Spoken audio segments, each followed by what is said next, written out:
Hi friends, எல்லோரும் எப்படி இருக்கீங்க? Happy Sunday. இன்றைக்கி எங்கள் வீட்டில் பிரியாணி ஸ்பெஷல் எப்படி இருக்குன்னு சொல்லுங்கள்.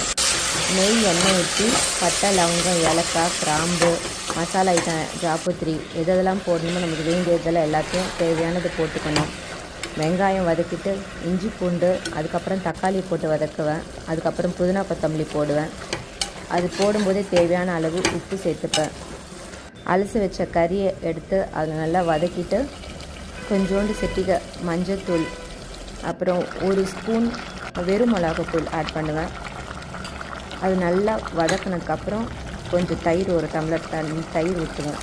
தண்ணி தேவையான அளவு தண்ணி 3 டம்ளர் போட்டிருக்கேன். ஒரு டம்ளருக்கு 1.25 தண்ணி கணக்காக 3.25 தண்ணி போட்டுட்டு நல்லா கொதி வந்தோடனே அரிசியை போட்டு நல்லா ஒரு 2 விசில் வச்சு இறக்கிடுவேன்.